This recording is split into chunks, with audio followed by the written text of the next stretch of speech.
ወሳኝ ጸሎት ወይም ፎከስድ የሆነ ፕሬየር ጥቂት እናወራለን። ሰው ምድር ላይ ሲኖር ብዙ ጥያቄዎች አሉበት አይደል? ብዙ ጥያቄዎች አሉ። በየቀኑ ብዙ የሚፈጠሩ ነገሮች አሉ። በየአመቱ የሚፈጠሩ ነገሮች አሉ። ነገር ግን ሁሉ ወሳኝ አይደሉም እና ጀስት ይሄዳሉ ይመጣሉ። የሆነ ችግር ይመጣል፣ ትጸልያላችሁ፣ ያልፋል። ደግሞ ሌላ ይመጣል፣ እንደዛ ያልፋል። ግን ወሳኝ አይደለም ማለት የህይወታችሁ ቁልፍ እዛ ጋር የለውም። ዛሬ የምናወራው ስለ ወሳኝ ጸሎት ነው። ይሄ ነፍስ ላይ ስላለ ሸክም ነው። ይሄ እናንተ የተፈጠራችሁበትን ኬዝ የሚያወራ ነው። ዛሬ የምንጸልይበት እናንተ ዲዛይን የተደረጋችሁበት። ይኸውላችሁ ሰው መኪና እንኳን ሰርቶ ወይ ሰው ልጅ ሁሉ ጎማ አይደለም፣ ሁሉ ኮፈን አይደለም፣ ሁሉ መብራት አይደለም እንዴ? ሁሉ ወንበር አይደለም። የተለያየ ፐርፐዝ ነው ያለው እያንዳንዱ። ያ ሁሉ ተገጣጥሞ ነው መኪና የሚባለው ነገር የሚሰራው። ልክ ነኝ ወይ? ልክ እንደዛው አካላት ነን አይደል? መጽሐፍ ቅዱስ እያንዳንዳችን ፐርፐዝ አለን፣ ጉዳይ አለ። እግዚአብሔር አንተን ሲሰራ በድንገት እዚህ ምድር ላይ አልመጣህም። በድንገት ወደዚህ ምድር አልመጣሁም እኔ፣ እናንተም አልመጣችሁም። የሆነ ነገር ግን አለ እግዚአብሔር እናንተ ህይወት ውስጥ ያየው። ክብር ለኢየሱስ ይሁን። እስቲ አለ በሉ ባካችሁ። አለ እግዚአብሔር እናንተ ህይወት ላይ ዲዛይን ያደረገው ነገር አለ። ምንም ጥያቄ የለኝም ይሄ፣ ምክንያቱም ቃሉ ስለሚል እንደዛ። እሱ ላይ ነው ይሄ የነፍስ ሸክም የምንለው በዋናነት ያ ነው። ምንድነው የኔ ጉዳይ? ይሄ አንዳንዴ ባትናገሩትም አንዳንዴ ባታወጡትም ነገር ግን ልባችሁ ላይ ዘወትር የሚመላለስ የዘወትር ጥያቄ የሆነ የዘወትር ጉዳያችሁ የሆነ አሉ መሀከል ላይ ሄድ መጣ የሚሉ ነገሮች። እነዛ ነገሮች ግን ሄድ መጣ የሚሉ አይደሉም። ኦልዌይስ ልብ ላይ አለ፣ ኦልዌይስ ነፍስ ላይ አለ፣ ሁልጊዜ ሸክሙ አለ። እና ስለሱ ነው ሞር ዛሬ የምንጸልየው። ይሄ ከኮሊንጋችሁ ጋር ከጥሪያችሁ ጋር የሚገናኝ ነው። ከጥሪያችሁ ጋር እናንተን እግዚአብሔር ከሰራው ነገር ጋራ በቀጥታ የሚገናኝ ነው። በጣም በርካታ ሰው ያለ ቦታው የተቀመጠ ሰው እንዳለን ያስባል። ለንግድ ተፈጥሮ ፖለቲካ ውስጥ የገባ፣ ለፖለቲካ ተፈጥሮ አገልጋይ የሆነ፣ ለአገልግሎት ተፈጥሮ ገበሬ የሆነ፣ ለግብርና ተፈጥሮ ወታደር የሆነ ምናምን አይጠፋም። በጣም በርካታ ሰው ነው እንደውም እንደዛ ይመስለኛል። ያለ ቦታው የተተከለ፣ ያለ ቦታው የሚኖር፣ ያለ ቦታው ዝም ብሎ የሚመላለስ ሰው ይመስለኛል። በጣም በርካታ ሰው አይታችኋል። የተሰራበት ጉዳይ አለ እያንዳንዱ ሰው። ከተሰራህበት ውጭ የምትኖር ከሆነ የሰው ቦታ ወስደሃል አንደኛ። ሁለተኛ የራስን ፍጻሜ ታበላሻለህ። ያለ ቦታው ገብተሃል፣ እዛ በገባህበት ችግር ትፈጥራለህ። አዘሴም ታይም ደግሞ ምን ትፈጥራለህ? የራስህንም ዲስቲኒ አንተ በእግዚአብሔር ባንተ ውስጥ ሊሰራ ያሰበው ነገር ሳይሰራና ሳይከናወን ይቀራል። ስለዚህ ዛሬ እሱን ነው በጣም ፎከስድ እንድታደርጉና ነፍሳችሁ ላይ ሽው የሚል መንፈሳችሁ ላይ ሽው የሚል ነገር ያለ ይመስለኛል። አይ ቲንክ የሙሴን ህይወት ብታጠኑ እንደዛ ነው። እኔ ዝም ብዬ ሳስብ አይ ኖ ሂ ቢካም ሊደር። በቃ የተጠራው ህዝብ ነፃ ለማውጣት እንደሆነ እንጂ እሱ እዛ በግ ለመጠበቅ አልተጠራም። የሆነ ምናምን ቤተሰብ መስርቶ ምናምን። ለዚህ ነው ስለ ቤተሰቡ ከዛ በኋላም ብዙ ታሪክ የለም። በቃ ሙሴ ከዛ በኋላ ስለ ልጆቹም ብዙ ነገር የሚታወቅ ነገር የለም። በቃ የሱ ፐርፐዝ አንድ ነው ይመስለው ነበር ብሏል። ኦልሬዲ ነፍሱ ላይ የነበረ ሸክም ነበረ፣ ወቅትና ጊዜ የሚጠብቅ ዘመን የሚጠብቅ። እድሜ እየሄደ ነው ነገሩ፣ አካል አልለበሰም። ግን ውስጡ ግን ምን አለ? ሸክም አለ። አካል አልለበሰም። ዲዛይን የተደረገው እሱ የሚዲያም ካህን በጎችን ለመጠበቅ አይደለም። ዲዛይን የተደረገው እስራኤል የሚባልን ህዝብ አውጥቶ ምን ለማድረግ ነው? ለመብራት። ጥሩ እረኛ ሆኖ ሊሆን ይችላል እዛ በግ ሰፈር። ነገር ግን የእግዚአብሔር ፕላን ግን እሱ አይደለም። ዛሬ የሆኑ ሰዎች ሽፍት ያደርጋሉ። እግዚአብሔር ያየለ ቦታ ትገባለህ። እስቲ የሆነ ሰው እገባለሁ ይበል ለራሱ። ዘመን የማይሆን ቦታ ላይ አይባክን። እድሜ የሆነ ቦታ ላይ አያልቅም። ዛሬ በኢየሱስ ስም መጨረሻው እንዲሆን አዛለሁ በኢየሱስ። ይሄ በጣም አስፈላጊ ነገር ነው ዛሬ ማወራላችሁ። በጣም በርካታ ሰዎች እንደዛ ስለሆነ፣ ስለዚህ ነፍስ ላይ ያለ ሸክም ነው። ይሄ በደንብ እንድትይዙልኝ ፈልጋለሁ። ለረጅም ጊዜ በልባችሁ ላይ ሲንቀሳቀስ የሚኖር ጸልያችሁም የማይወጣላችሁ አንዳንድ ጊዜ እንዳልኳችሁ እንትናችሁ ቢቀየር እንኳን ያ ከልባችሁ የማይጠፋ ከውስጣችሁ የማይሄድ ዘወትር ነፍሳችሁን ይዞ ከናንተ ጋር የሚኖር ነገር ግን ደግሞ አካል ለብሶ ያላያችሁት አይታችኋል። ስለዚህ እሱ ነገር ላይ እግዚአብሔር እጅ ትመጣበታለች። ክብር ለኢየሱስ ይሁን። እነዚህ ነገሮች ብዙ የሚኮረጁ አይደሉም። የሆነ ሰው ስላየ የምትሆነው አይደለም። ዝም ብሎ ነፍስ ላይ ግን የሚመጣ ነው፣ ውስጥ ላይ የሚመጣ ነው፣ ድምጽ ነው። እግዚአብሔር እናንተ ቢገባም ባይገባችሁም ብትረዱትም ባትረዱትም ብቻ አንዳንድ ጊዜ እንደዛ ነገር ደስ ይላችኋል። እንደዛ ነገርም ስታዩ ትወሰዳላችሁ። ለምሳሌ ለንግድ የተፈጠሩ ሰዎች የሚነግድ ሰው ትርፍ ምናምን ነው ደስ የሚላቸው። ማትረፍ፣ ሰራተኛ መቅጠር፣ ካምፓኒ ስታብሊሽ ማድረግ፣ ጃይንት የሆነ ነገር መስራት፣ ይሄ በቃ ነፍሳቸው ላይ ነው ያለው። የተጠሩት ለዛ እስከሆነ ድረስ በዛ መንገድ ነው መሄድ ያለባቸው። ምክንያቱም እግዚአብሔር ሁሉ ለአንድ ተመሳሳይ ነገር አልጠራውም ፈጽሞ። እሱ ነው ያልተኮረጀ ከሰው ያልተቀዳ። አንዳንድ ጊዜ እንደዛ ለመሆን እንሞክራለን። የሆነ ሰው የሆነ ነገር ሲያደርግ አይተን እኛም እንደዛ ብንሆን እንደዛ ብሆን ብለን የምንመኘው ዝም ብለናል። ነው ይሄ እሱ ማለት አይደለም። ይሄ ጀስት ውስጣችሁ ያለ ነው። ለምሳሌ ሳኦል እንደዛ ነበር። ከሱ በፊት የነገሰ ሰው የለም። ልክ ነኝ? ከሱ በፊት ንጉስ የሆነ የለም። እስራኤልን የመራ የለም። በጊዜው ንጉስ የነበረው ፍልስጤም ሰፈርና ከዛ በፊት ነው። በእርግጠኝነት ግን በሳኦል ልብ ውስጥ አንድ የሚመላለስ ነገር ነበር። ሳኦል ልብ ላይ የሚሽከረከር ነገር አለ። አውጥቶ አልተናገረውም። ለማንም አላወራም። ይቺ ነገር ለማንም ሰው ትንፍሽ አላለም። ውስጡ ግን የሚመላለስ ነገር አለ። ውስጡ ግን የሚሆን ነገር አለ፣ ማንም ሰው ያላወቀው። ለዚህ ነው ከሳሙኤል ጋር ሲገናኝ ሳሙኤል እንደዚህ ነው ያለው፣ እና በልብ ያለውን እነግርሃለሁ አለው። አየህ፣ አዲስ ነገር አይደለም ያወራለት፣ አዲስ ነገር አይደለም ያመጣው። ውስጡ አለ ነገሩ። እንዴት እንደሚወጣ ግን አያውቅም። ከሱ በፊት ምሳሌ የሚሆን የነገሰ ሰው የለም። አገሪቷ የምትመራው በነብይ ነው። እሱ ጋር ነው እንግዲህ የሚጀምረው። እንዴት ነው የሚጀምረው አይታወቅም። ስለዚህ ይሄም ግራ ስለሚገባው ይመስለኛል ዝም ብሎ በልቡ ግን ይመላለሳል ይሄ ነገር። ዛሬ በልባችሁ በሚመላለስ ላይ የሰማይ አምላክ ይገለጣል።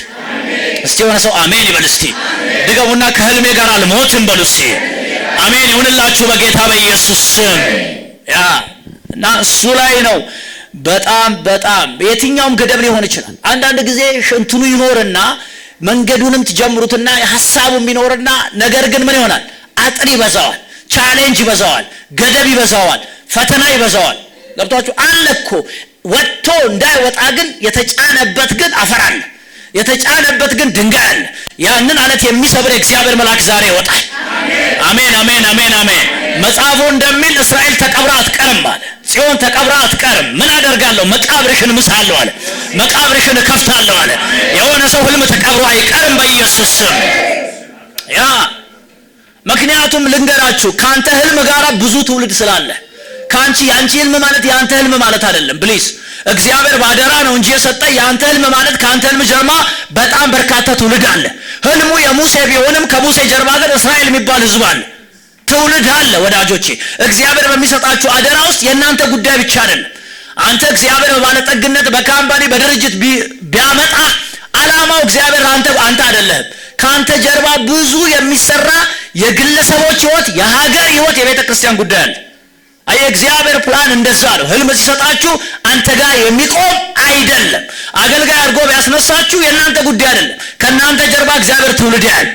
ክብር ለኢየሱስ ይሁን። ድገሙና እስቲ ከህልሜ ጋር አልሞትም በሉ እስቲ። ዛሬ በጌታ በኢየሱስ ስም ህልማችሁ ይቀሰቀሳል። አፈር ያለበሳችሁትም ቢሆን እንደገና ይነሳል። ተስፋ የለውም ካላችሁም አምላክ እንደገና ኃይል ይሰጥበታል። ኧረ የሆነ ሰው አሜን ይበል በኢየሱስ ስም።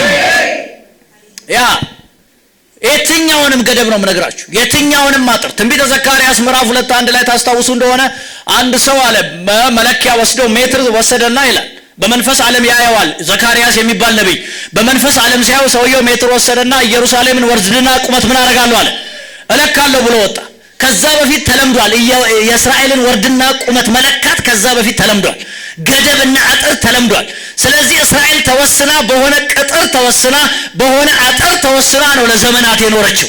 ስለዚህ ያ የለመደ መንፈስ አሁንም ድጋሚ እንደገና ተገለጠና እስራኤል ምን አደርጋለሁ አለ እሰፍራለሁ፣ እገድባለሁ ብሎ ወጣ። አይንም መጽሐፉ አይኖቼን አንስቼ ያነሳው እነሆም በእጁ የመለኪያ ገመድ የያዘ አንድ ሰው አየሁ። እኔም አንተ ከወዴት ሄዳለሁ አልኩ። እርሱም የኢየሩሳሌም ወርድና ቁመት ስንት መሆኑን ሰፍሬ አይዘንድ። ስንት ነው ኢየሩሳሌም? በዚህ እንጠራት እኮ ነው፣ ሌላ ታሪክ የለውም። እንጠራው፣ በዚህም እንጠራት፣ በዛም እንጠራት ነው።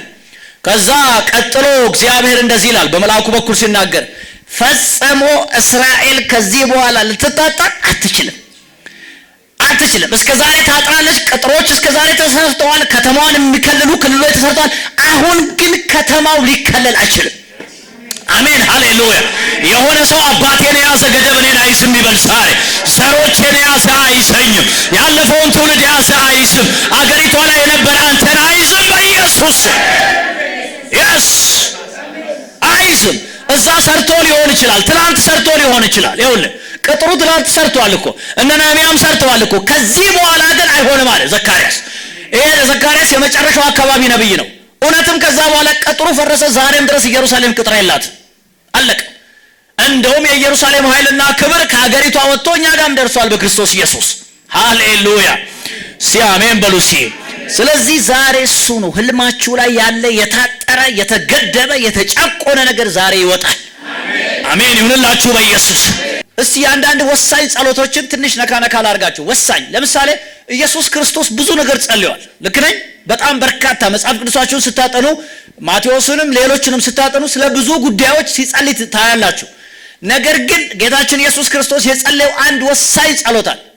ጸሎቶቹን ሁሉ ጨምቃችሁ ካያችኋቸው አንድ ክሪቲካል የሆነ ለምሳሌ ዮሐንስ ወንጌል ምዕራፍ 17 ካያችሁት ዮሐንስ ወንጌል ምዕራፍ 17 ከቁጥር 1 ጀምሮ እስከ መጨረሻ ድረስ ጸሎት ነው። ኢየሱስ የጸለየው ጸሎት ነው። ሌሎችም ላይ በነ ማቴዎስ በነ ሉቃስ በነ ማርቆስ ላይም ጸሎቶች አሉ። ነገር ግን እዛ 17 ላይ አንድ ወሳኝ ነገር አጠቃላይ የኢየሱስን የመምጣት ዓላማውን የሚያስረዳ አንድ ሲሪየስ ጸሎት አለ። ዛሬ ስለሱ ነው የምናወራው። ሲሪየስ የሆነ ጉዳይ ኢየሱስ ዮሐንስ 17:3 ላይ እውነተኛ አምላክ ብቻ የሆንክ አንተን የላከውንም ኢየሱስ ክርስቶስን ያውቁ ዘንድ ይቺ የዘላለም ሕይወት ናት። ይሄ ጸሎት ነው ትልቁ። ኢየሱስ የመጣበትም ዋና ጉዳይ ሊያስፈጽመው የፈለገ ከዛ ደግሞ ቀሱ ቀጥሎ እንዲሄድም የተፈለገበት ይሄ ነው። ይሄ ጸሎት መጽሐፍ ነው ምዕራፍ 17። ስለዚህ ሄዳችሁ ካያችሁ እነዚህን ታገኛላችሁ። አንድ ቁም ነገር ታገኛላችሁ። ይሄ አሁን ከዚህ በኋላ የምዘረዝራቸው ሌሎችም የእግዚአብሔር ሰዎች ሕይወት ውስጥ ያለ ነው። ብዙ ጸሎቶች አሉ። አንድ ግን ጎላ ያለ አለ። ዛሬ ስለሱ እንጸልያለን።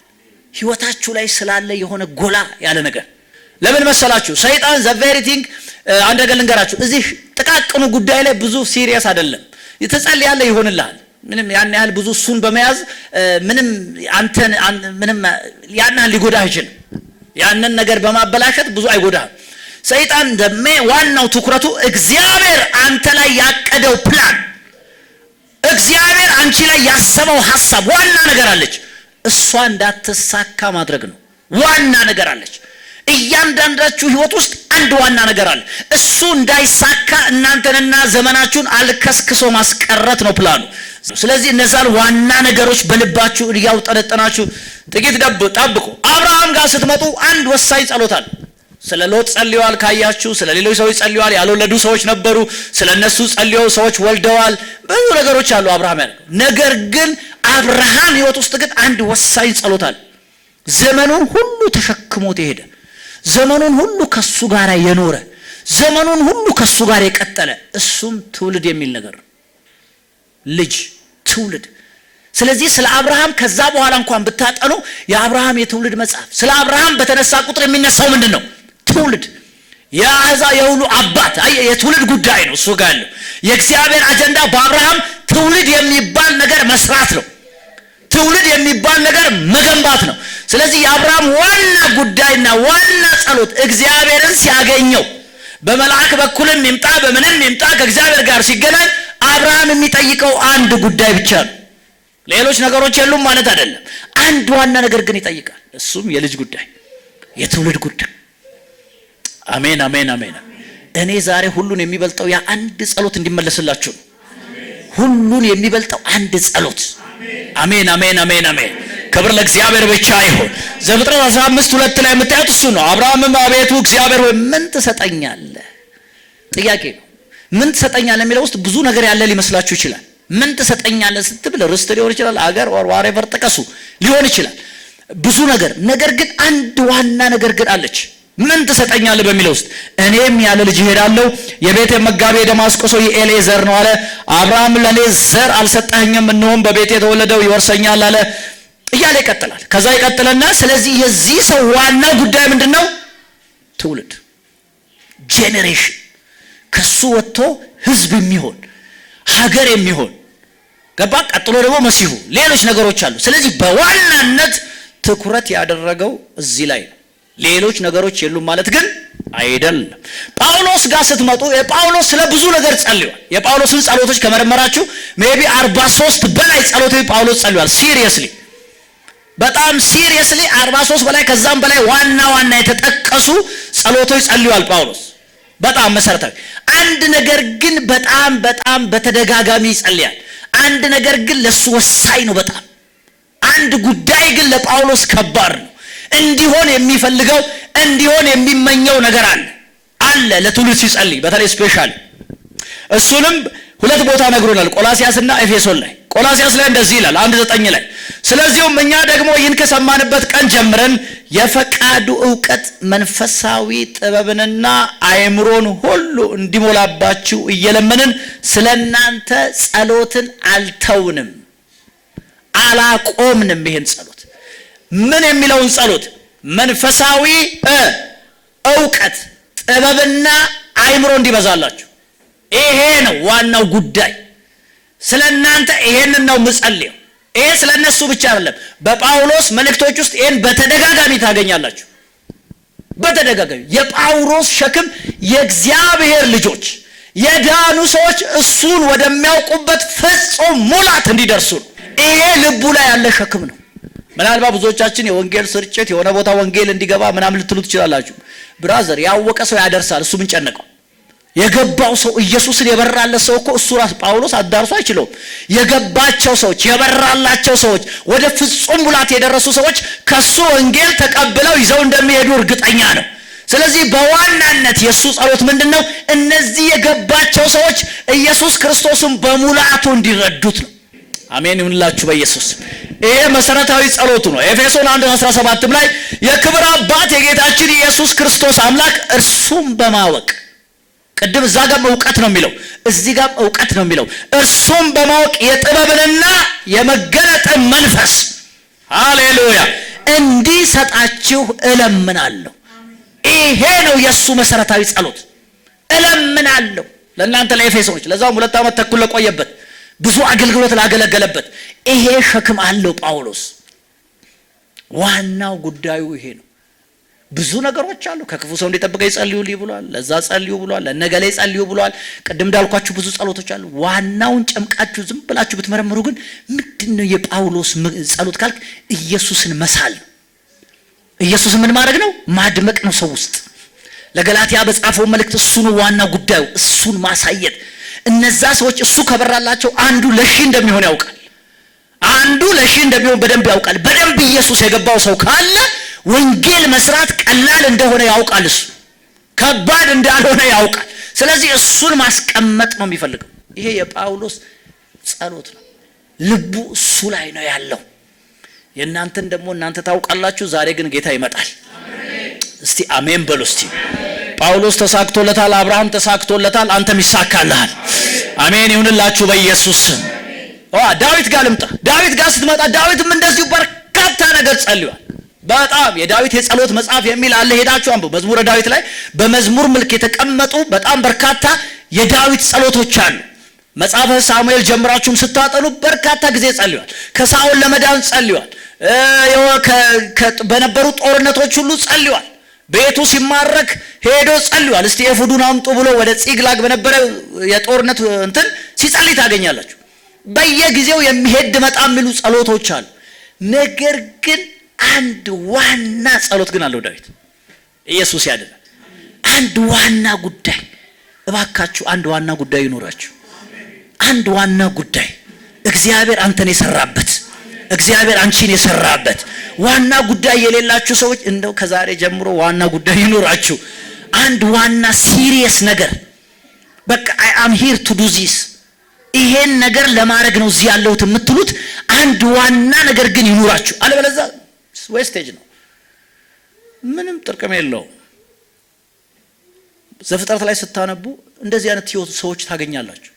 ረጅም ዓመት የኖሩ በጣም በርካታ ዓመት 700 800 900 በጣም ረጅም ዓመት ግን አንድ አረፍተ ነገር ብቻ ያላቸው 900 ምናምን ዓመት ኖረ። ከዛስ ሞተ።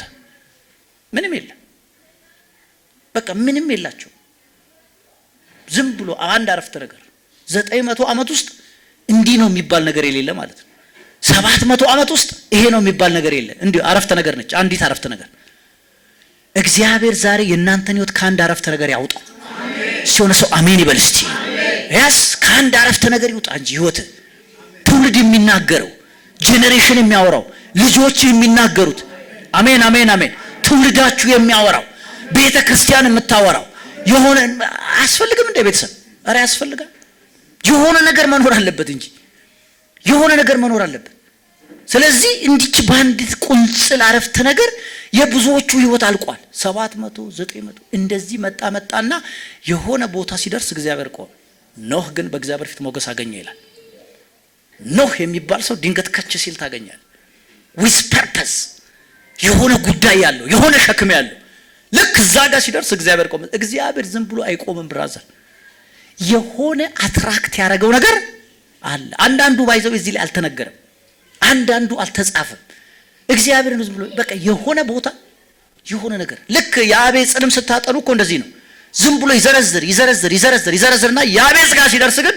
መጽሐፉ ፖዝ ሲያደርግ ሲቆም ታገኛለህ ይቆምና ከዛ ያቤጽን ጸሎት ሲጽፈው ታያለህ አለ እንደዚህ ልክ እንደዚሁ መጣና ኖህ ጋር ሲደርስ ሞገስ አገኘ ከዛ በኋላ ሌላ ታሪኩ ኖረ ሞተ ከሚል ይወጣና ሌላ ታሪክ ውስጥ ሌላ ምዕራፍ ሌላ እግዚአብሔር አሰራር ሌላ አደራረግ ውስጥ ፈጽሞ ይገባል ዋደረመይ በጣም የሚገርም ነገር ነው በጣም የሚደግ ከዛ በኋላ 3-4 ምዕራፎች ስለማን ማውራት ይጀምራሉ ስለ ኖህ 4 እና 5 ምዕራፍ ብቻ አይደለም ኢየሱስ ራሱ የፍጻሜውን ዘመን እንደ ማስተያያ ያቀረበው ከማን ጋር ነው የመጨረሻው ዘመን ከኖህ ዘመን ጋር ምን ያደርጋል ይመሳሰላል ይላል አይታችሁ ታሪካችሁን ዛሬ እግዚአብሔር እንደዚህ ሽፍት ያርገው እግዚአብሔር ድንቅ በሆነ ታሪክ ሊባርካችሁ ይፈልጋል እስቲ አሜን በሉ እስቲ ባካል በእውነት ዛሬ የሆነ ታሪክ ባለቤት አምላክ ያርጋችሁ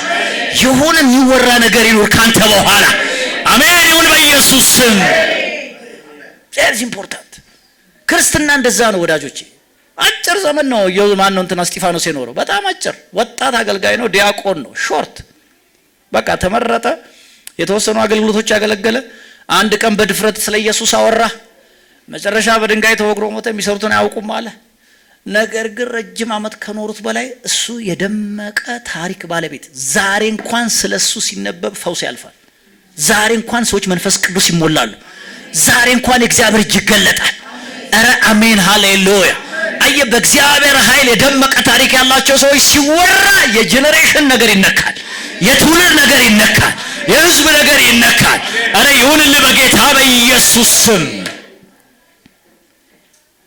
ዳዊት ብዙ ጸሎቶች ቢኖሩት አንድ ነገር ግን ሲሪየስ ነው ዳዊት ህይወት ውስጥ ይሄ ሳይቀባም ነበር ከተቀባም በኋላ ነበር ንግስና ላይ ነበር ሁሌ ከዳዊት ህይወት ውስጥ ያልጠፋ ዘመኑን ሁሉ የሚቀጥል always ሳይቀባ ነው የጀመረው እቺን ጸሎት ተቀብቶ አይደለም ባይዘው ሳይቀባ ነው የጀመረው ከዛስ በኋላ ተቀብቶ ከዛስ ነክሶ ይሄ ነፍሱ ላይ ያለ ጸሎት ነው እንዳልኳችሁ ማአት ጸሎት ይጸልያል ዳዊት ዘርዝራችሁ አትጨርሱትም ይሄኛው ግን ዋና ነው ብዙዎቻችን ዋና ጸሎት የለን አይ ዶንት ኖ ካላችሁ ዛሬ ግን እሱ ላይ እንጸልያለን ዋና ሜጀር የሆነ እሱም እንደዚህ የሚል ነው ዳዊት መዝሙር 27:4 ላይ እግዚአብሔርን አንዲት ነገር ለመንኩት እርሷንም እሻለሁ ስንት ነገር እስቲ የሆነ ሰው አንድ ነገር ይበል እስቲ ደጋሙ እስቲ አንድ ነገር በሉ እስቲ አንድ ነገር እሻለሁ በህይወቴ ዘመን ሁሉ በእግዚአብሔር ቤት አኖር ዘንድ እግዚአብሔርን ደስ የሚያሰኘውን አይ ዘንድ መቅደሱንም እመለከት ዘንድ ይሄ ነው የኔ ጸሎት በቃ አንድ ነገር ጥራ ካልከኝ 40 ነገር ጸልዬ ሊሆን ይችላል 50 ነገር ጸልዬ ሊሆን ይችላል ጥራ ካልከኝ ከጸሎቶች የትኛው ነው ዋናው ካልከኝ ግን ይሄ ነው ከጸሎታችሁ መካከል ይሄ ነው የምትሉት ላይ ዛሬ ጌታ ይምጣ አረ ይመልስላችሁ በኢየሱስ ይመልስልሽ በኢየሱስ ይመልስልህ በኢየሱስ ይሄ ነው በምትለው ላይ ይሄ ነው ይደመቃል የእግዚአብሔርን አቴንሽን የሚስብ አይታችሁ ብዙዎቻችን ማአት ነገር ነው ገበያ ይዘን ይወጣ ነው የጸሎት ገበያ እንትን ላይ ብፊያችን በብዙ ነገር የተጨናነቀ ነው አንዳንዱ ለእግዚአብሔር የሚያስቸግራል እንደዛ ባይሆን ጥሩ ነው እንደው ይሄንንም ያንንም ማአት ነገር እንደዛ ባይሆን አትሊስት ሜጀር ነገር አንድ ዋና ጉዳይ ላይ ፎከስ ማድረግ በጣም የተሻለ ነው ማለት ሌሎቹን አትጸልዩ ማለት አይደለም አንደኛው ላይ ግን ደመቅ አርጉበት ክብር ለኢየሱስ ይሁን ይሄ የዳዊት ህይወት ነው ኤልሳ ጋር ስትመጣ ኤልሳም እንደዚህ ዋና ነገር አለ የለውም እንዴ? አለው። የኤልሳ ህይወት ውስጥ ብዙ ነገር አለ። ያው ብዙ የምትፈልግ ሰው ስለሆነ ብዙ ነገር እኮ ይፈልጋል። እንደ ሰው ልክ እንደኔና እንደናንተ ብዙ ነገሮች ይኖሩታል፣ ብዙ ጉዳዮች ይኖሩታል። ነገር ግን ኤልሳ ህይወት ውስጥ ግን አንድ ዋና ነገር አለ። እሱ ምንድነው? ቅባት አይደለም? ኤልሳ ህይወት ውስጥ የምታዩት ምንድነው? ቅባት። ተለይ እኔ ወደ ኢያሪኮ ልሄድ ነው ፕሊዝ ተለይ ሲለው ኖ ሕያው ነፍስ በሕያው ነፍስ እምላለሁ ምን አላረግም አለለይ። ሌሎቹ ነቢያት እኮ የሉም ቀርተዋል እኮ። ኤልያስ እንደሚነጠቅ እያወቁ ዚአር ፕሮፌትስ እኮ ነብይ መሆናቸውን የምታውቀው እንደሚነጠቅ ያውቃሉ። መጥተው ለኤልሳ ምን አሉ? ዛሬ ጌታ ሊወስደው ነው። እንዴ ይሄ ሰውዬ ከመሄዱ በፊት ምን አለ ቢባርከኝ አይባልም? አይባልም እንዴ? እንደሚሄድ እያወቁ ይሄን የሚያክል ለምድር ለሰማይ የከበደ ነብይ እንደሚነጠቅ እያወቁ እጃቸውን ኪሳቸው ከተው ኤልያስ ሊሄድ ነው ምናምን ይላሉ። እንደሚሄድ ካወቅ የሆነ ነገር ከአባቶቻቸው አይማሩም እንዴ? ከነ ያዕቆብ ከነ ኤሳው ከነ ይስሐቅ ከአብርሃም እንዴት እንደተቀበለ ያዕቆብ እንዴት ረባርከኝ አባቴ እንዳለ ከቀደመው ትውልድ ከቀደመው አባት የሆነ ነገር አትቀበልም። እንደሚሄድ እየተረዳ እግዚአብሔር ነግሮ እና ጉዳዮች አይደል እንደሚሄድ ያውቃሉ። ነገር ግን they don't care። ኤልሳ ግን never አለለይም I need something ከመሄድ በፊት ካንተ ህይወት እኔ መካፈል ያለብኝ ነገር አለ። ይሄን ሁሉ ዘመን አንተ እጅ ላይ ውሃ ሳፈስ የኖርኩት እኮ ሌላ ፕሮግራም የለኝም። እኔ ሌላ ጉዳይ እኮ ኖሮኝ አይደለም። አንተ በገባበት ባይመችም ካንተ ጋራ ስንከራተት የኖርኩት ለዚህ ነው። አንድ ጸሎት ድንገት መጥቶለት እንዳይመስል፣ እንደው ድንገት እጥፍ ቅባት ያለ እንዳይመስላችሁ። ይሄ ልቡ ላይ ሲመላለስ የኖረ ጉዳይ ነው። ኤልያስ ሲያደርግ እያየ ኤልያስ የእግዚአብሔር ኃይል በሱ ሲንቀሳቀስ እየተመለከተ እሱ የሚናፍቀው የሚራበው ጉዳይ ነው። ቀኗ ደረሰች። ብራዘር እግዚአብሔር ከረሃባችሁ ጋር ያገናኛችኋል። አሜን ይሁንልህ በጌታ በኢየሱስ። ከረሃብህ ጋር መገናኘት፣ ከጥማት ጋር መገናኘት፣ ከናፍቆት ጋር መገናኘት እና ደረሰ ቀን ሁለተኛ ነገሥት 2:9 ላይ ከተሻገሩም በኋላ ኤልያስ ኤልሳዕን ካንተ ሳልወሰድ አደርግልህ ዘንድ የምትሻውን ለምን አለው። የምትሻውን ለምን። ኤልሳዕም ምንም ይኸውልህ 10 ነገር አልጠየቀም። ኔቨር መዓት ነገር መጠየቅ ይቻላል በዛ ሰዓት ላይ። አንድ ነገር መንፈስህ በእኔ ላይ ምን ይሆን? ይሄ ነው የኔ ረሃብ፣ ይሄ ነው የኔ ጥማት። ወዳጆቼ ዋና ነገር አላችሁ ካላችሁ ሰየው ዛሬ እንጸልያለን፣ እግዚአብሔር ያገኘዋል። አሜን ይሁንላችሁ በጌታ በኢየሱስ። ይሄ ኤልሳዕ ነው። ሰለሞን ጋር ስትመጡ የምታውቁት ታሪክ ነው። ሰለሞን ጋር ስትመጡም ተመሳሳይ አንድ ዋና ጉዳይ አለ። ብዙ የሚጸለይበት ነገር ቢኖርም እግዚአብሔርም ራሱ እንኳን ብዙ ነገር እኮ መለመን ትችል ነበር። የሚገርመው ግን አለና እግዚአብሔር ራሱ በሰለሞን ጸሎት ተደነቀ።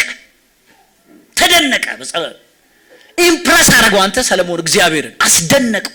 ዋት ምን አይነት ሰው ነው አለ። ማት የሚጠየቅ ነገር አለ እዛ ቦታ። በርካታ ወርቅ፣ ብር፣ ስልጣን፣ በቃ የማይሻር ዙፋን፣ ከፈለገ ደግሞ እንዳልሞት ራሱ እንዳልሞት ዝም ብዬ ለዘላለም እንድነግስ ሁሉ ማለት ይቻል ይሆናል አላውቅም። ማት ጥያቄ። ነገር ግን አጭር እና ግልጽ አንድ ነገር ጥበብ የጠየቀው አንድ ወሳኝ ጉዳይ፣ አንድ ወሳኝ ነገር ጥበብ። በዚያም ሌሊት እግዚአብሔር ምን እንድሰጥ ለምነኝ ሲል ለሰለሞን ተገለጠ። ምን እንድሰጥ? ምርጫው ያንተ ነው ወዳጆች። ጸሎት ክፍት ነው። እግዚአብሔር አላጣረም። ይሄን ጸልይ ያንን ጸልይ አላለም እግዚአብሔር። ይሄን ለምን ያንን ለምን አላለም። ነገር ግን አንተን አስበህ የምትለምነው፣ እኔ ነኝ አስቤ የምጠይቀው፣ አንቺ ነሽ አስበሽ የምትጠይቂው።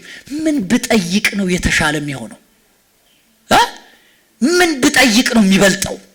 ምን ብለምን ነው የበለጠ የሚሆነው የሚለው የማ ጉዳይ ነው? የኔና የናንተ ነው። ታውቃለህ ብዙ ሰዎች የማይጠየቅ ነገር ይጠይቃሉ። ትናንሽ ነገር ከጠየቅ ትናንሽ ነገር አትጠይቅ። እኔ ኤልሳዕንም ወዶ ለዚህ ነው። ለምን አሁን ራሱ እንደ ኤልያስ መሆን አይበቃም እንደ ብራዘር? አይበቃም እንዴ? ራሱ እንደ ኤልያስ ተውና እንደ የኤልያስ ትንሿ ራሱ አትበቃም? አይቻልም ነበር? ነገር ግን ከጠየቅ አይቀር ግጥም አድርገህ ጠይቅ። ምን ችግር አለበት? እሱ አንተ ላይ የሚሰራው እኔ ላይ ምን ይሁን እጥፍ አላችሁ። እንደዚህ አይነት ድፍረት ይሁንላችሁ በኢየሱስ አሜን፣ አሜን፣ አሜን። እግዚአብሔር በሰጣችሁ ራእይና ሸክም ላይ ጥቃቅን ነገር አትጠይቅ። ትልቅ ካምፓኒም ከሆነ ትልቅ ካምፓኒ አስብ። 1000 ሰው ሚሊዮን ሰው የሚቀጥር ማን ይከለክላል? እግዚአብሔር አይችልም እንዴ? ስለዚህ ሰለሞን ምንድነው የጠየቀው አልኳችሁ? is a wisdom። ስለዚህ እግዚአብሔር ይኸውልህ ጥበብ የሚባል ነገር ከሱ በኋላም እንዳይነሳ ከሱ በኋላ የተነሳና የበለጠው ኢየሱስ ብቻ ነው። ከሰለሞን የሚበልጥ በዚህ አለ የተባለ ከኢየሱስ ውጪ ከሰለሞን የሚበልጥ የለም። ምንም ጥያቄ የለውም። ከሱ የሚበልጥ የለም። የጥበብን መዓት አፈሰሰበት። ከዛ በኋላ የምታዩቸው መጽሐፈ ምሳሌ፣ መጽሐፈ መክብብ፣ መኃልየ ሰሎሞን ምናምን የምትላቸው መጽሐፎች የዛ ጥበብ ውጤቶች ናቸው። ቀላል እንዳይመስሏቸው አፈሰሰበት። አንድ ዋና ነገር ነፍሳችሁ ያለችበት እንደው ይሄን ሳላይ ጌታ አትግደለኝ የምትሉት ዛሬ የኔ ጌታ እዛ ላይ ይመጣል። ያንቺ ጌታ እሱ ላይ ይመጣል። የመጨረሻው ስምዖን የሚባል ሰው ብዙ ጊዜ እናገረዋለሁ። ሉቃስ 2:25 ላይ እነሆ በኢየሩሳሌም ስምዖን የሚባል ሰው ነበረ። ይህም ሰው የእስራኤልን መጽናናት ይጠባበቅ ነበር። ጻድቅና ትጉህም ነበረ፣ መንፈስ ቅዱስም በእርሱ ላይ ነበረ። በጌታም የተቀባውን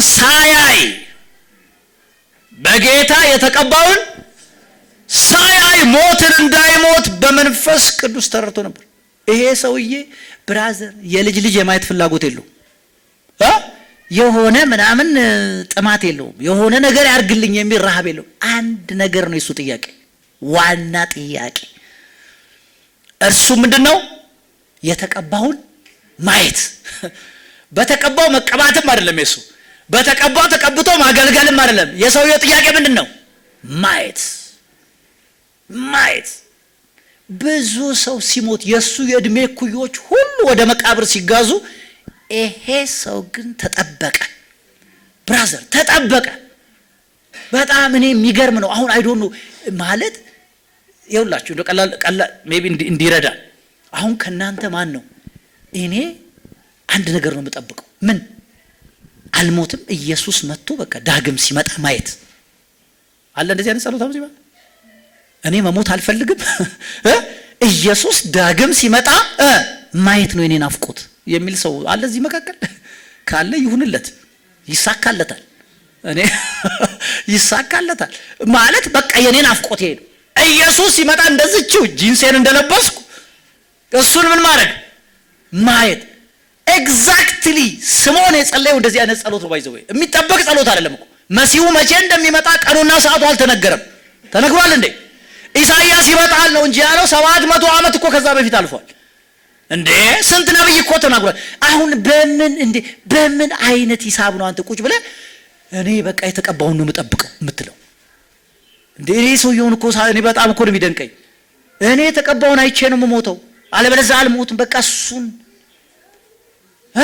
ጠበቀ። በመጨረሻም አገኘው። ብዙዎቹ ባለፈው እንደነገርኳችሁ ኢየሱስን ያወቁት መቼ ነው? እውር ሲያበራ፣ ሽባ ሲፈውስ፣ ተአምራት ሲያደርግ። ስምዖን ግን ያወቀው ሕፃን ሆኖ ነው። መሲህ መሆኑን ያወቀው ማርያም እጅ ላይ ቁጭ ብሎ ነው። ይሄ የአይን መከፈት ይባላል። አሜን ይሁንላችሁ በኢየሱስ ስም። እንዲህ አይነት ጸሎት። ስለዚህ ጸሎቱ ይሄ ነበር። አንድ ነገር ነበረ ሜጀር። ቅድም እንዳልኳችሁ ብዙዎቻችን እንደ ጸጉር የተከረከመ አንድ አይነት ትኩረት ለሁሉም፣ አንድ አይነት ጸሎት፣ አንድ አይነት ጉዳይ ነው። ልባችሁ ላይ የከበደ አንድ ነገር ግን ካለ በእውነት ዛሬ ጌታ ይመጣል። ይኸውላችሁ ፕሊዝ ከማንም ጸሎት አትኮርጁ። አንተ የተጠራኸው ለሆነ ጉዳይ ነው፣ አንቺ የተጠራሽው ለሆነ ጉዳይ ነው፣ እኔ የተጠራሁት ለሆነ ጉዳይ ነው። በቃ እኔ አሁን የማወራው ውስጣችሁ ያለ በቃ ያም ሂር። አንዳንዶቻችሁ እንዳልኳችሁ በትምህርታችሁ የሆነ ቦታ መድረስ፣ አንዳንዶቻችሁ ለቢዝነስ የሚጠሩ ሰዎች አሉ። አንዳንዶቻችሁ ለመምራት ሊደርሺፕ ሊሆን ይችላል። አንዳንዶቻችሁ ፎር አይ ዶንት ኖ ሊሆን ይችላል። ስለዚህ እሱን እንድታስቡ ፈልጋለሁ። አይ አም ሂር አይ አም ቦርን ቱ ዱ ዚስ የምትለው ይሄን ለመስራት ተወልጃለሁ መጥቻለሁ በምትሉት ላይ ነው የምንጸልየው ወዳጆቼ። ለምን መለቀቅ አለባችሁ? ለምን መለቀቅ አለብህ? የለብህም እንዴ? አለብህ። እስከ መቼ የሆነች ነገር ጋር ትኖራላችሁ? በሆነ በታጠረ በተገደበ በተወሰነ ነገር እስከ መቼ ትኖራላችሁ? እስከ መቼ? አይ እግዚአብሔር እንደጠራችሁ ይታወቃል። ለንግድ እንደጠራህ ያወቅ። አንዳንዶቻችሁ እኮ ለዚህ ነው እኔ እኮ አውቃለሁ በቃ አሉ አንዳንድ ሰዎች ባይዘው እንዲሁ የነኩት ነገር የሚባረክላቸው በቃ ይነኩታል፣ የሆነ ነገር ይፈጠራል። ነገር ግን የሆነ ገደብ አለ፣ የሆነ አጥር አለ፣ የሆነ ነገር አለ ያልተቋጨ አለ። አንዳንድ ሰዎች የሚገርም ጭንቅላት አላቸው፣ ነገር ግን ትምህርት እንደሚፈልጉት አልሄደላቸው። we have to pray for them መጸለይ አለብን ወዳጆች። አንዳንዶቻቸው ላይ እግዚአብሔር ማንተል ያስቀመጠባቸው መጎናጸፊያ ያስቀመጠባቸው የተለያየ ነገር እየሰሩ ሊሆን ይችላል። የእግዚአብሔር አልቲሜት ፕላን ግን እነዛ ሰዎች ላይ እንዲያገለግሉት ነው። እንዳልኳችሁ የሙሴ ፕሮግራም የእግዚአብሔር ፕሮግራም በሙሴ ሕይወት ውስጥ ምንድነው? እስራኤልን መምራት እንጂ በግ መጠበቅ አይደለም። ልክ እንደዚህ ፕላን ያለባቸው ሰው ዛሬ ምንም ልትሰሩ ትችላላችሁ። ነገር ግን የእግዚአብሔር ፕላን እናንተ ሕይወት ላይ ግን ሌላ ሊሆን ይችላል። we have to pray መረዳዳት አለብን በጸሎት መተጋገዝ አለብን በጸሎት ከሆነ ነገር መውጣት ያስፈልጋል። አሜን። የሆነ ነገር መፈልቀቅ አለበት። we have to pray። ይሄን አስበን እንጸልያለን። ክብር ለኢየሱስ ይሁን።